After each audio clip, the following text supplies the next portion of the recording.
Welcome to True Drew Podcast, your source for all things Nancy Drew. I'm your host, Avery, and on this podcast, we'll discuss everything from the Nancy Drew books, to computer games, to movie adaptations, and TV shows. Nothing is off the table. So if you're a True Drew, you'll definitely want to tune in for this podcast.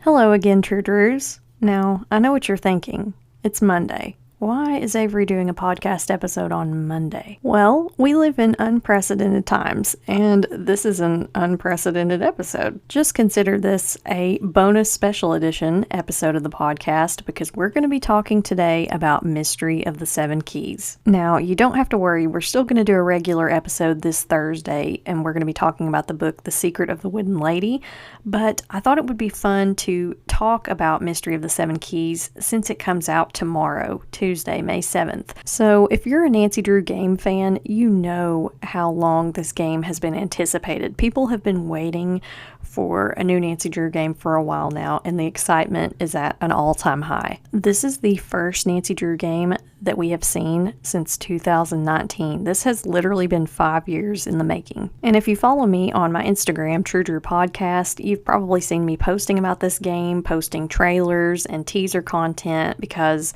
when I first got news that this was actually going to be a thing, I was super excited because let's be honest, I'm always up for a new Nancy Drew game to play. So I thought in this bonus episode it would be cool to discuss my feelings and thoughts. We'll go through a timeline of when things were made public about this game and just talk about some of my predictions for Mystery of the Seven Keys. So here are some of the things that we know for sure about this game. So this game is actually going to be one of the very first HerInteractive Nancy Drew games that has dual navigation capabilities. So you can actually navigate through point and click, which is more traditional and what most computer gamers, I would say, are fond of, at least in the Nancy Drew game franchise.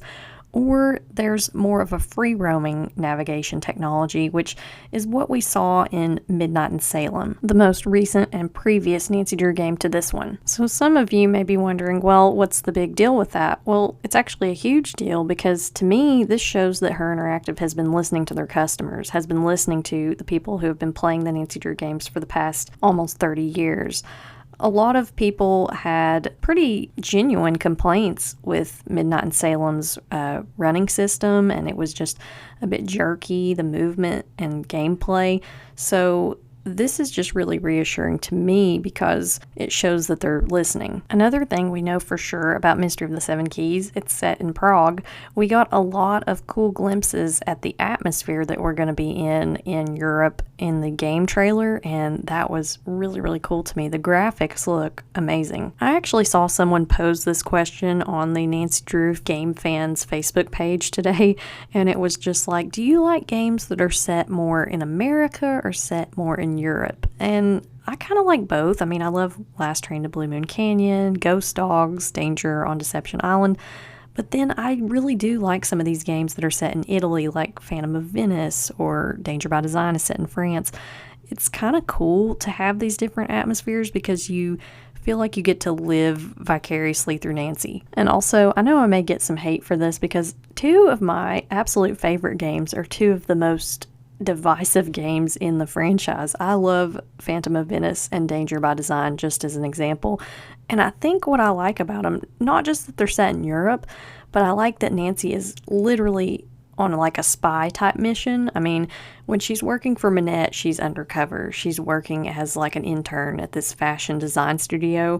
And then in Phantom of Venice, she's literally working with the GDIF, like the local police in Italy. And she gets like a little, spy tech gear and stuff. And it's just, that to me is cool. So if we have those same kind of vibes in this game, I'm going to love it so much. So another thing that we know for sure about this game is the premise. So apparently it's up to us as Nancy to uncover the truth behind a client's heirloom necklace. And there's also a bit of cybercrime in this mystery, which I think is going to be so cool. Now, I'll be the first to say some of the earlier Nancy Drew games from the late 90s and early 2000s, I loved the fact that Nancy didn't have a cell phone, or when she did get one, it was like a brick. It was so archaic. I love that some of the Nancy Drew games, Nancy's technology is so dated, but it's going to be really cool to me, I think, to see this updated technology. We're working against people, well, kind of like Revenant in Silent Spy. That was probably the closest approximation to what we may see in Mystery of the Seven Keys, because we're going to be working against these cyber terrorists, it sounds like, and that's going to be super cool and kind of scary. So another thing that has been confirmed about Mystery of the Seven Keys is that it is based loosely on book number 83 of the Nancy Drew files, Diamond Deceit, and Arglefump actually confirmed this. He was like, yeah, I've read the book, it's very similar to the plot of this game. He beta tested the game.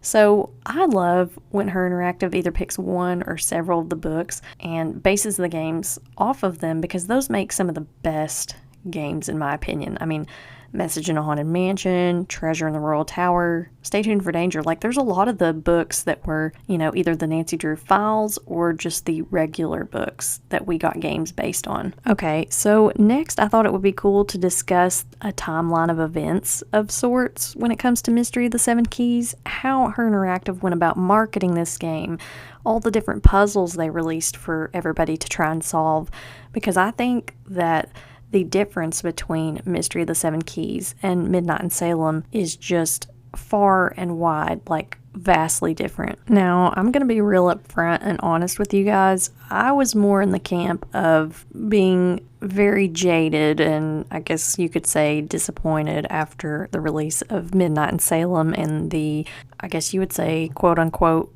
fallout from that. And I think that I have had all those fears dispelled, and I feel like actually really excited about this game and really just ready for this new era of HerInteractive. I don't want to get too deep into those negative emotions and go back there, but I just want to be upfront with you guys. Like, that's what I aim to do on this podcast. I share my opinions about Nancy Drew books and Nancy Drew games, and, I was definitely in that camp of just, I don't know if we're ever going to get a really good Nancy Drew game again.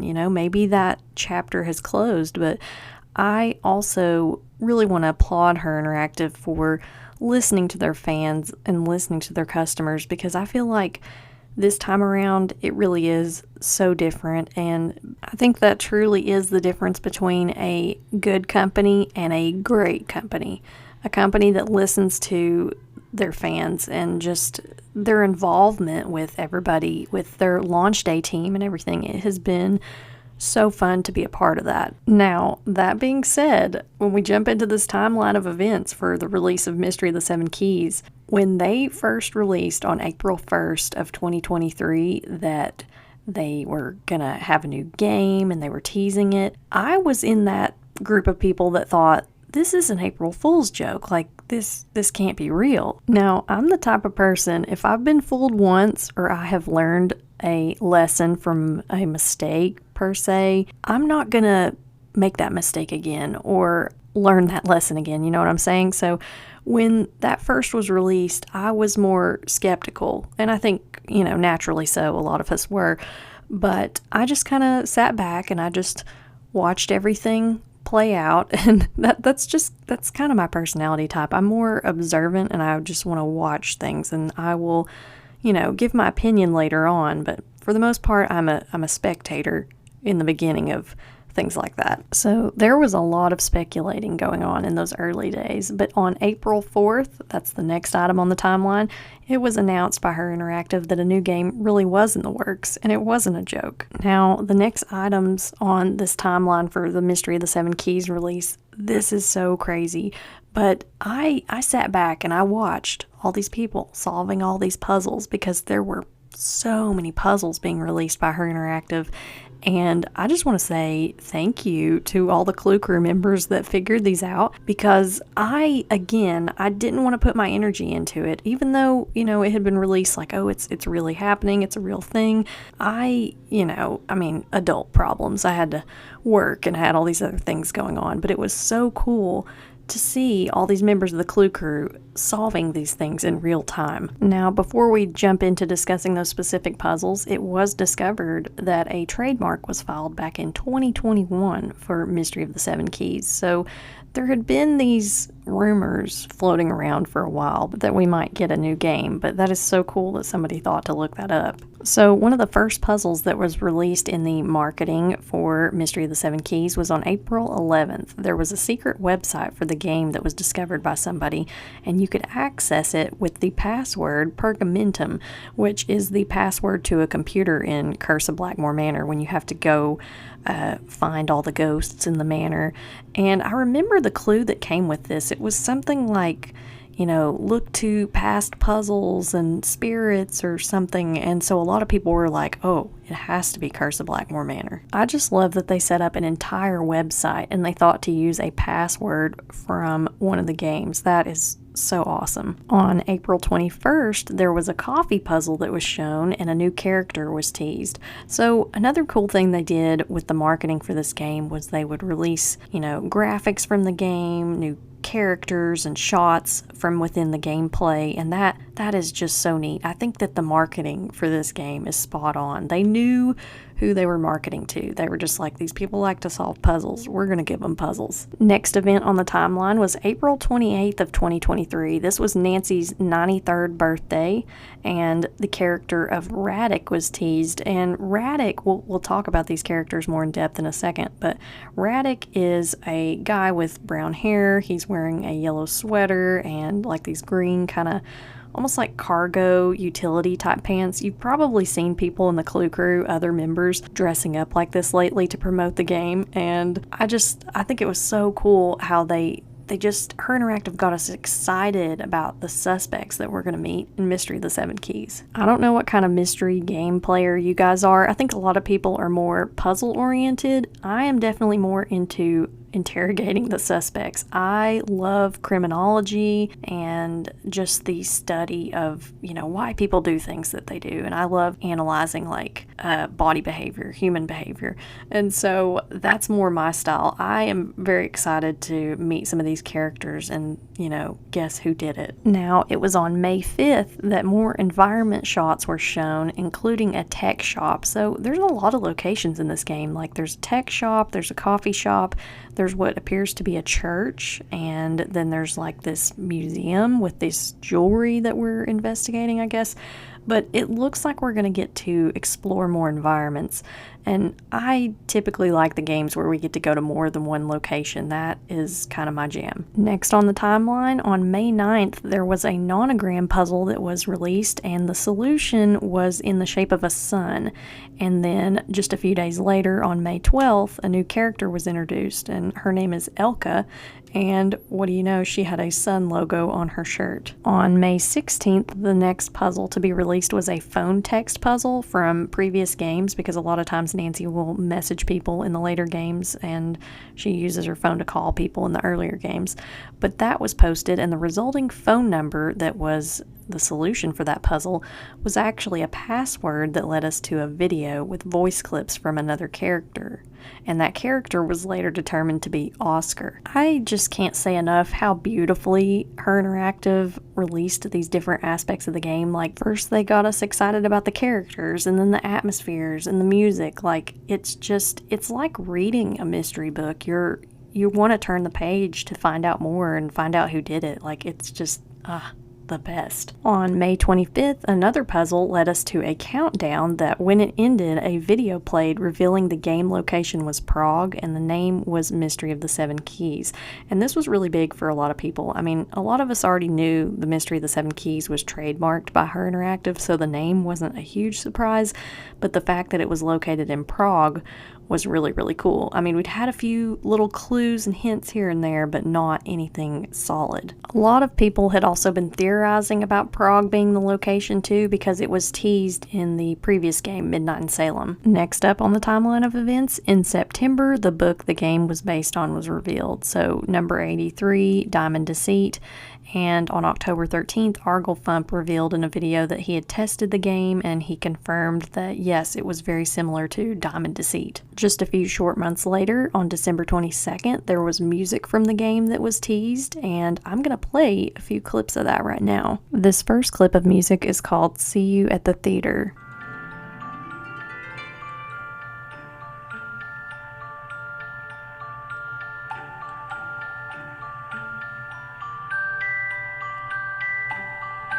This next song is called A Case to Remember.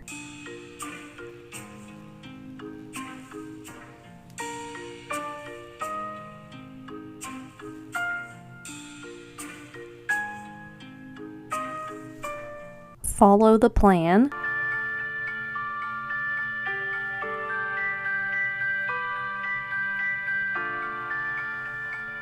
I feel like a lot of these are very minimal, but I really like this next one, Mellow Cafe.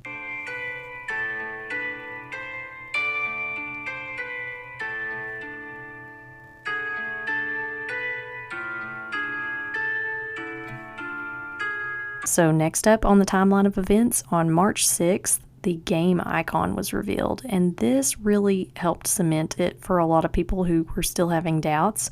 A lot of people were like, like people in the community that are game developers themselves, they were like, usually when a game icon is released for the desktop of a computer, it's almost like 99% done. And then if that wasn't enough confirmation already, on March 15th, HerInteractive did a press release confirming that the game would come out in 2024.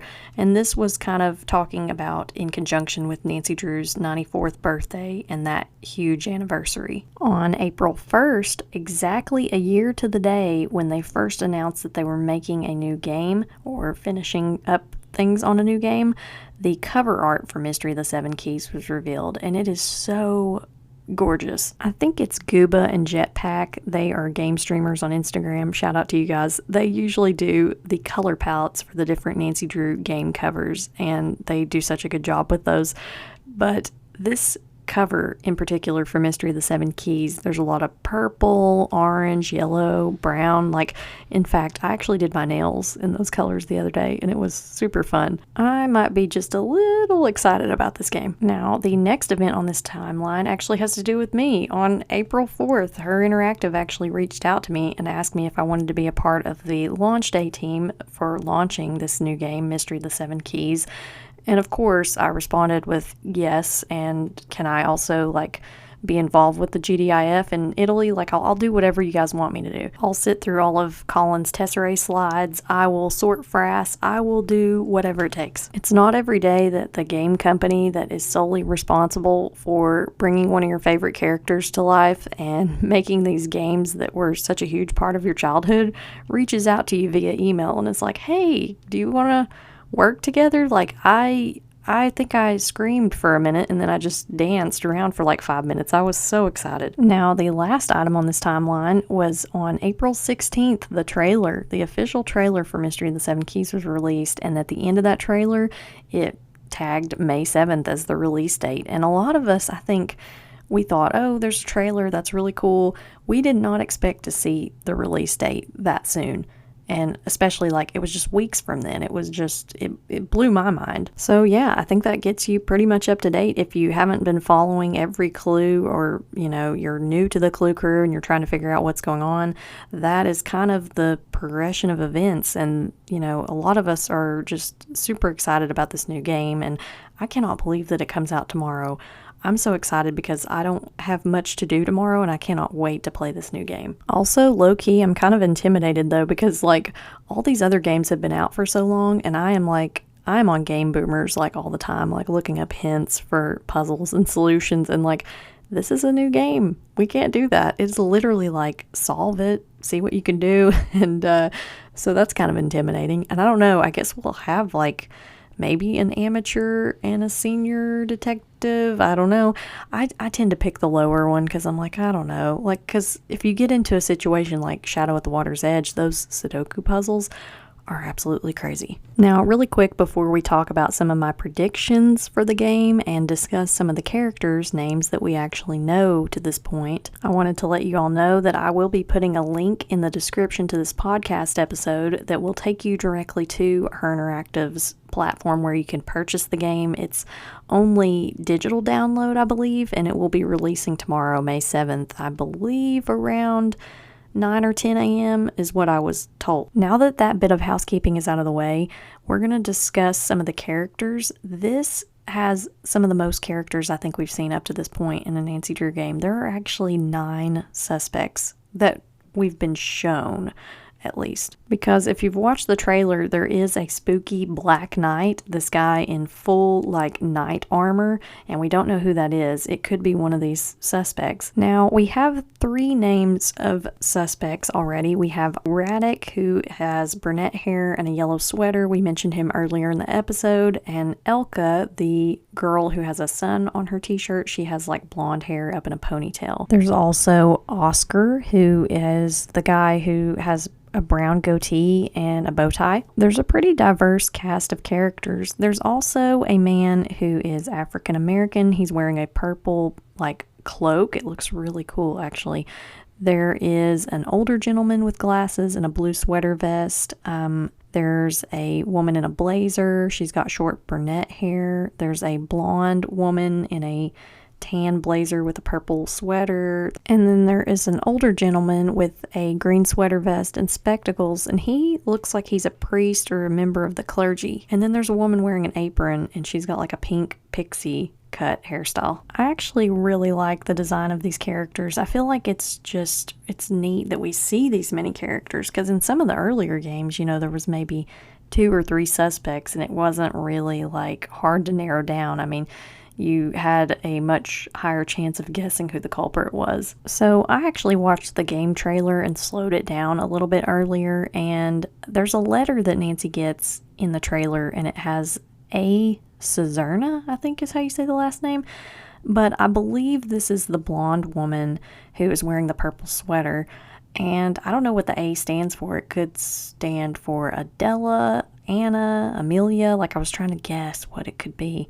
But I think that she is the woman that has hired us to figure out what happened to her heirloom necklace. I'm starting with some of the easier ones here, but the woman with the pink pixie haircut and the apron, I'm assuming she's the coffee shop owner. I wish I could figure out what her name is. Like, it's so hard to look at these characters and guess a name, especially since they probably have, like, names from the Czech Republic, so I'm not as familiar with that, but I'm just gonna go out on a limb. She's probably the coffee shop owner. Hers was a little easier to guess because of the apron. The priest character is really interesting to me, though. Like, I think he's a priest or a member of the clergy, and I was, like, so excited to see that, and I thought, are we gonna get to explore catacombs or, like, a crypt under a church? Please say yes. Next, we have the man in the blue sweater vest with glasses. A lot of people have speculated that he might be a master puppeteer.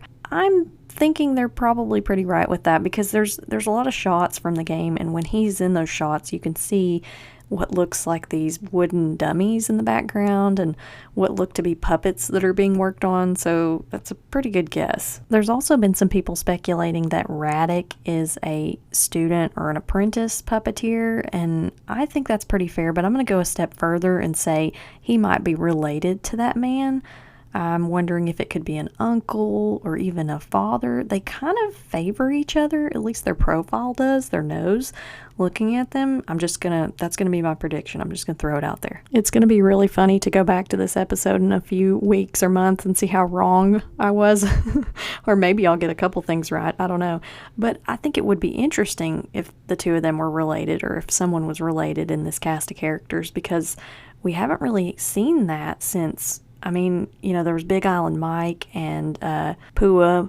They were father and daughter, and I think that just adds another dynamic. Like, maybe Radek doesn't want to be a puppeteer, and he's going against his father's wishes, and he's gotten involved in some kind of a crime ring that he didn't mean to be a part of. Like, I don't know, it just adds a different layer when there's people that are related. As far as Elka's character goes, we see her at that tech shop, so I'm assuming she's like Apple support tech or something, like, or whatever the equivalent is for that store that she works at. It looks like she works there, but I can't really get a good read on her. I don't know. I'm kind of like just throwing out guesses here. Now, as for some of these other characters that we don't have the names of, there's the blonde woman in the purple sweater. I've already made my guesses about her. I'm wondering if the man who is wearing the purple cloak, I'm wondering if he might be the owner of a theater or something.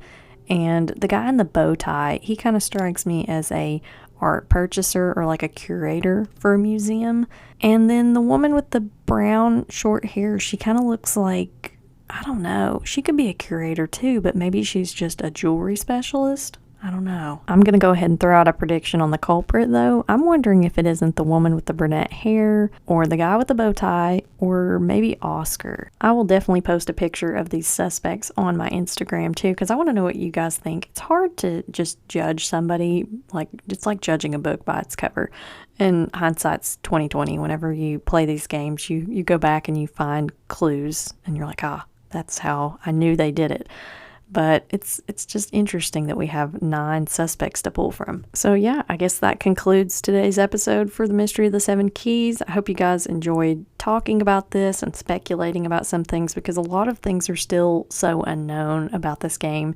So I cannot wait to play this game on Tuesday.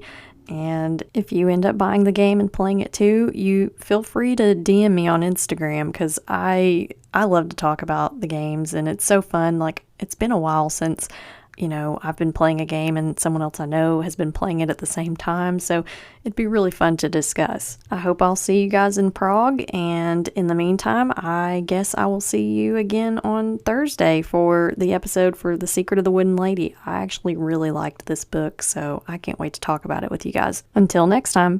Thank you for listening to this episode of True Drew Podcast. If you'd like to stay up to date on the latest information and new episodes, our Instagram is True Drew Podcast. Or for general inquiries, you can email us at truedrewpodcast@gmail.com.